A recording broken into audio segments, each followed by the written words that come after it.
ಬರಬೇಕು. ಗುರು ನಿಮ್ಮ favourite thank you. ನೆನಪಿದ್ಯಾ? ಏನು ಸರ್ ಅದನ್ನು ಹೇಳೋಂಥದ್ದೇ ಸರ್?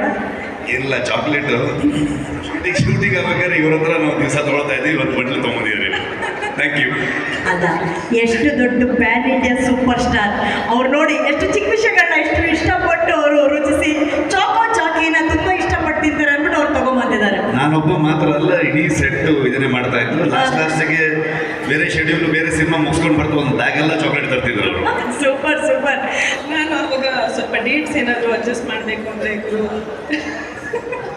ಸ್ವಲ್ಪ ಚಾಕ್ಲೇಟ್ ಕೊಟ್ಬಿಟ್ಟು ಅಡ್ಜಸ್ಟ್ ಮಾಡಿ ಸರ್ ಡೇಟ್ಸು ಅಂತ. ಮಗುವಿನ ಮನಸ್ಸು ಇವತ್ತು ಅವರು ಇಷ್ಟು ಎತ್ತರಕ್ಕೆ ಬೆಳೆದಿದ್ದಾರೆ ಅಂತಂದರೆ ಅವರ ಹಾರ್ಡ್ ವರ್ಕೆ. ಅದು ನಾನು ಕಣ್ಣಾರೆ ಫಸ್ಟ್ ಸಿನಿಮಾಯಿಂದ ನೋಡ್ಕೊಂಡು ಬಂದಿದ್ದೀನಿ. ಊಟ ಬೇಡ, ನಿದ್ದೆ ಬೇಡ, ಅಥವಾ ಎಲ್ಲರೂ ಫ್ರೆಂಡ್ಸ್ ಒಟ್ಟಿಗೆ ಕೆಲಸ ಮಾಡ್ತಾ ಇರೋದು. ನಾವೇನೋ ಊನೋ ಕಾರ್ಡ್ಸ್ ಏನೋ ಮಾಡ್ತಿರ್ತೀವಿ, ಹೋಗ್ತಾನೆ ಮಾಡ್ಕೊಳ್ಳಿ. ಹಗಲು ರಾತ್ರಿ ಅಲ್ಲದೆ ಆವತ್ತೆಲ್ಲ ಕಷ್ಟಪಟ್ಟು ಒಂದೊಂದು ಹೆಜ್ಜೆ ಬಂದು ನಮ್ಮೆಲ್ಲರನ್ನೂ ಪ್ರೌಡಾಗಿ ಫೀಲ್ ಮಾಡಿಸಿದ್ದೀರಾ. Keep making us feel proud. ನೀವು ಇನ್ನೂ ಹೆಚ್ಚು ದೊಡ್ಡ ಎತ್ತರಕ್ಕೆ ನೀವು ಬೆಳಿಬೇಕು, ಎಲ್ಲರಿಗೂ ಮಾದರಿ ಆಗಿರಬೇಕು ನೀವು. ನಿಜವಾಗ್ಲೂ ಇವತ್ತು ನಮ್ಮ ರಿಷಬ್ ಶೆಟ್ಟಿ ಅವರು ಎಲ್ಲ